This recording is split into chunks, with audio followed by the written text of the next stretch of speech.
жұманың тақырыбы тақуалыққа қалай қол жеткіземіз деген тақырып. Алхамдулиллахи роббил аламин, вассалату вассаламу ала саййидина Мухаммад ва ала алихи ва сахбихи ажмаин. Амма ба'д. Жаратқан Алла Тағалаға сансыз мақтау мадақ, ардақты пайғамбарымыз Мұхаммад Мұстафаға көптеген салауаттар мен сәлемдер жолдаймыз. Ассаламу алейкум ва рахматуллахи ва баракатух.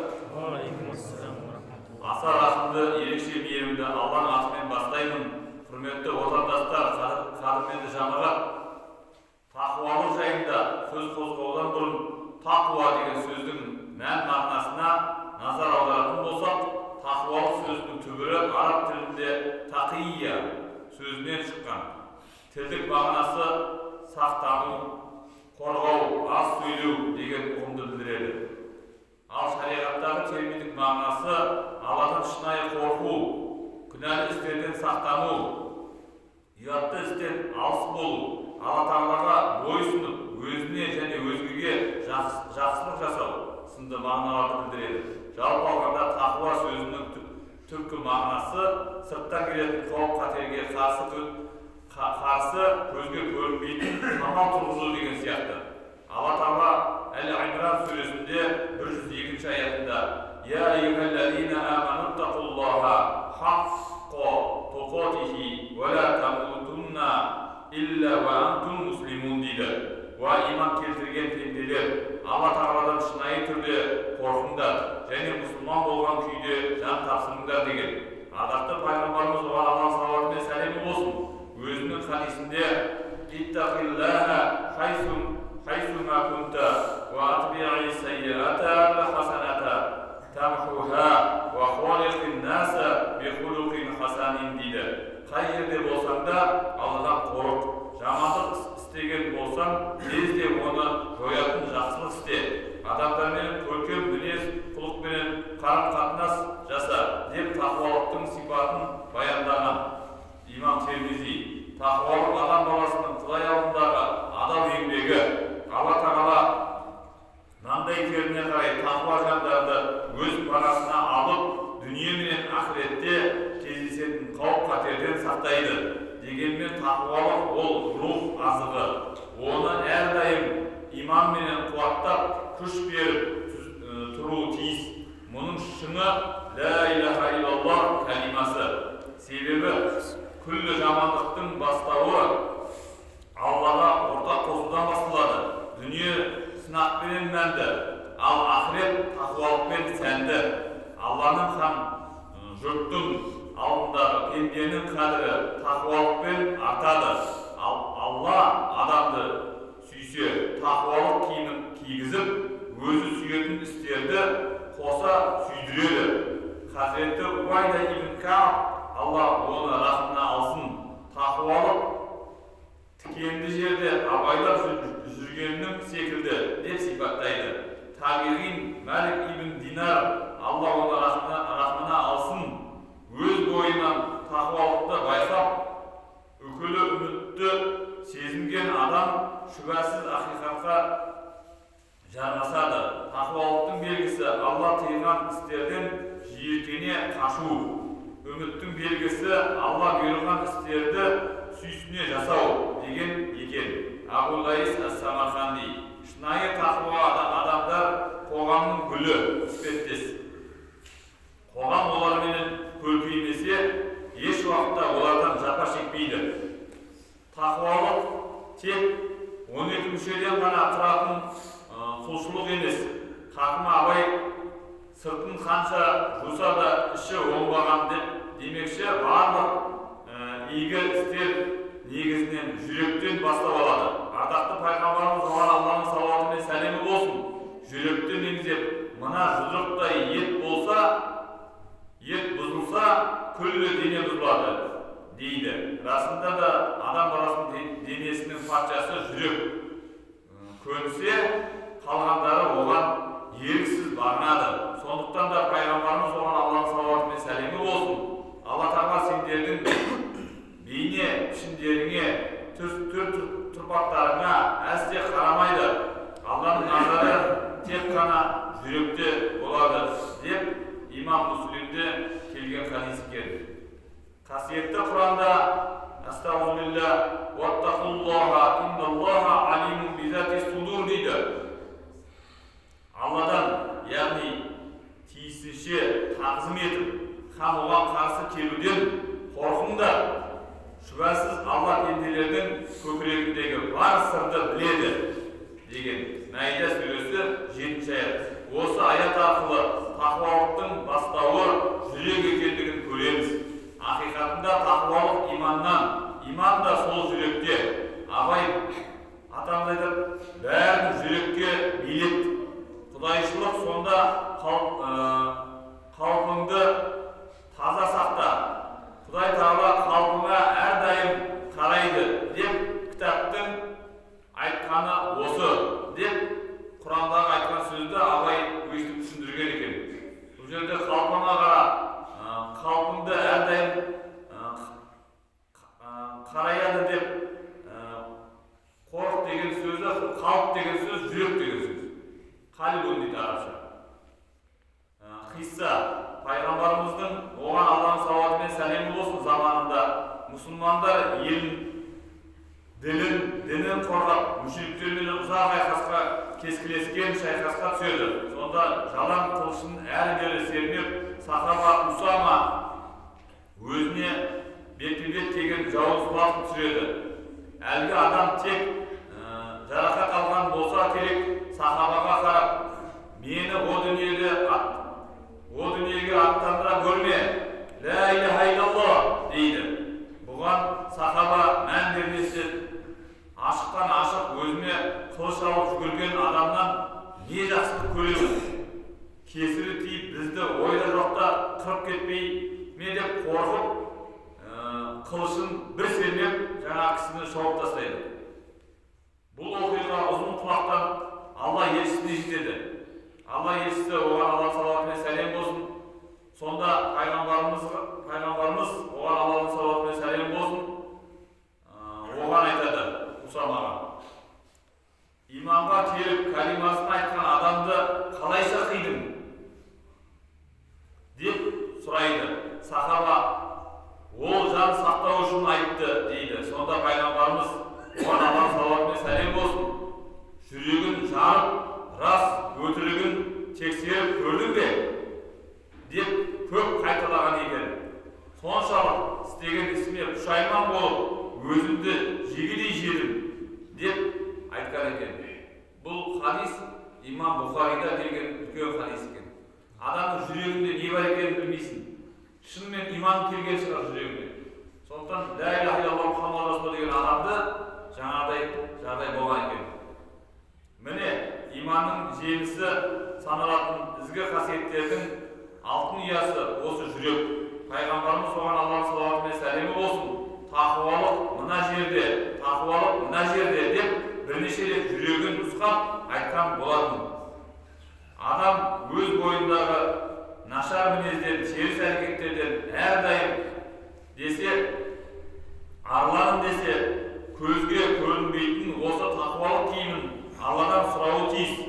Адамның денесін қақаған аяздан, шіліңгір жаздың ыстығынан киім сақтаса, дененің уайымынан, дүниенің уайымынан, ақыреттің қайғысынан сақтайтын осы тақуалық. Ардақты пайғамбарымыз оған Алланың салауаты мен сәлемі болсын. Сырт көзге жақсы болып көрінгенмен, бірақ іші күмәнді болған нәрседен сақ болмайынша пенде тақуалар қатарына қосыла алмайды деп айтқан екен. Тақуалық тәкаппарлыққа ұласпауы тиіс. Тақуалық Алла Тағаладан ұялудан туған қасиет. Халқымыз ұяты жоқтың иманы жоқ деген. Тақуалық мұсылманға көрік береді. Тақуалардың тақуасы ол пайғамбарымыз Мұхаммад саллаллаху алейхи ва саллям араларында ең тақуа адаммын. Сөйте тұра үйленіп, балалы шағалы боламын. Бір күні ораза ұстасам, келесі күні аузымда ашық болады дейді. Демек, әр нәрсе орта жолды ұстауға бұйырған. Пайғамбарымыз оған Алланың салауаты мен сәлемі болсын. Осы тақуалықта да астамшылыққа бармау кейбіреулер құлшылығының көптігіне масаттанып, кеудесін соғып, айналасын төмен санай бастайды. Әсілі бұл лағнеті шайтанның тұзағы. Мұндай теріс ойлан пікірден барынша алшақ жүрген абзал. Себебі мұсылман адам әсте өзінің жасаған құлшылығыменен жәннатты сатып алмақ емес. Алланың мейірімі болса, бәрі мейірімі болмаса, бәрі бос. Хазіреті Умардың баласы Абдулла, Алла ол екеуіне разы болсын, тақуалыққа қысқа да нұсқа мынадай анықтама берген. Тақуалық біреуден артықпын деп бір сәтте де ойламауың. Мәшһүр әулие атамыз айтады, адам баласы шынайы тақуалыққа қарапайымдылықпенен, һәм биязылықпенен жете алатын меңзеп, дін ұстасам топырақ болып, аяққа ием деп айтқан екен.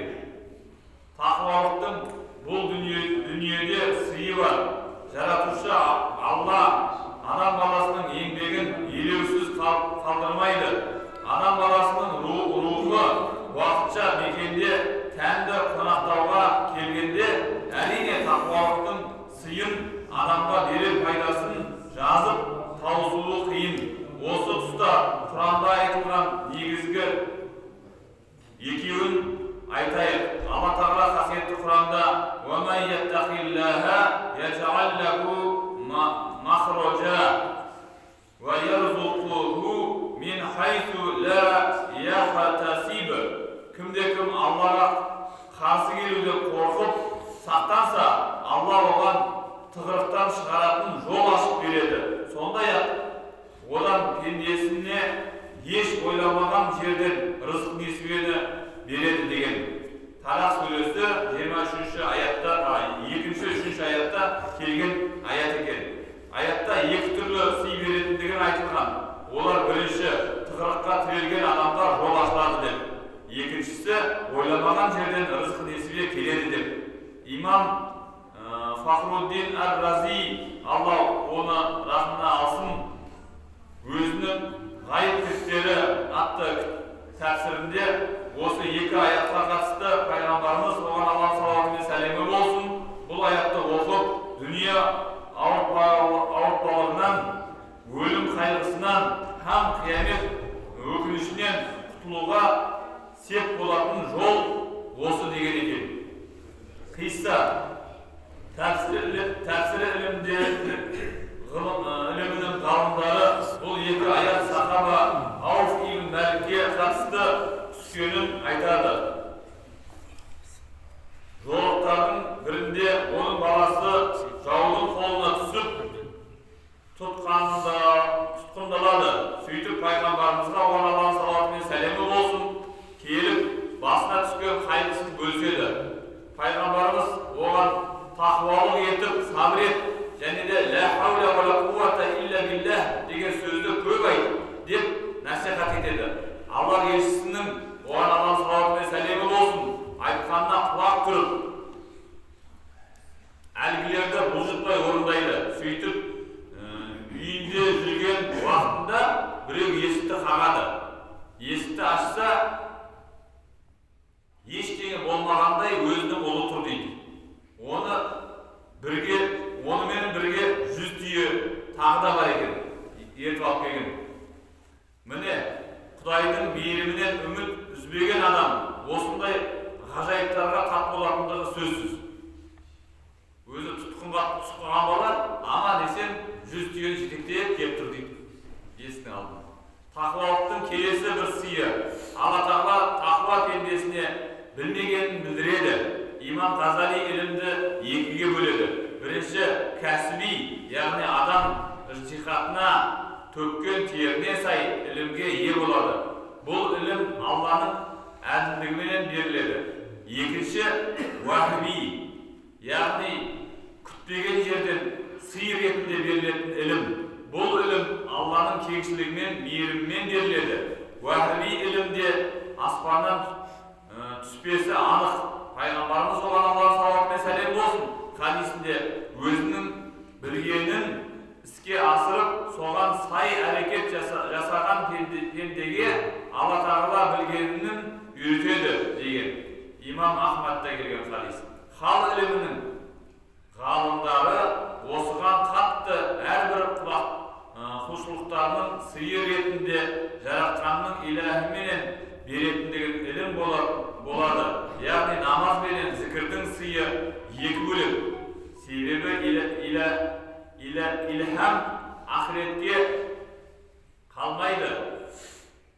Ол бұл дүниеде берілетін сауаптардың бірі. Сондықтан да Алла Тағала оның сауабын осы дүниеде беріп, ақыретте есепке тартады. Амин. Бұрынғы ізгі даналар тақуаның алдында асулар бар. Сол асулардан өте алса, тақуалыққа қол жеткізеді. Ол рахатты қиыншылыққа айырбастау, демалысты еңбекпен айырбастау, өзін жоғары ұстауды төмен ұстауменен айырбастау, көп сөзділікті үндемеумен айырбастау деген екен.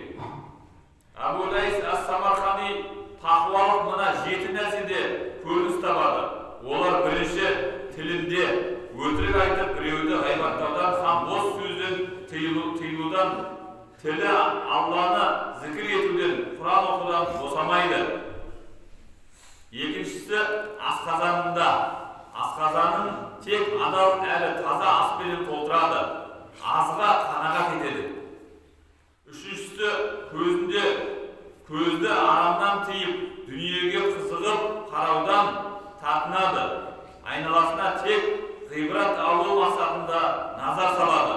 Төртінші, қолында арамға қол созбайды. Қолын тек ізгі әрі салихалы іс үшін қолданады. Бесінші, аяғында күнәлі іске қадам баспайды, жаман жерге бармайды. Алтыншы, жүрегіне қаскөйлік, ашу, күншілдік секілді жат мінездерді жолатпайды. Мейірбандық, жанашырлық, қамқорлық сынды сезімдерді ұялатады жүрегіне. Жетінші, құлшылығын Алла разылығы үшін орындап, риядан, екіжүзділіктен сақтанады. Кімде-кімнің бойынан осы айтылған қасиеттер табылса, «Вәл-ахироту инда роббика лил-муттақин» дейді. Ақырет жұрты тақуалар үшін Раббыңның құзырында. Зухраф сүресі 35 аят деген.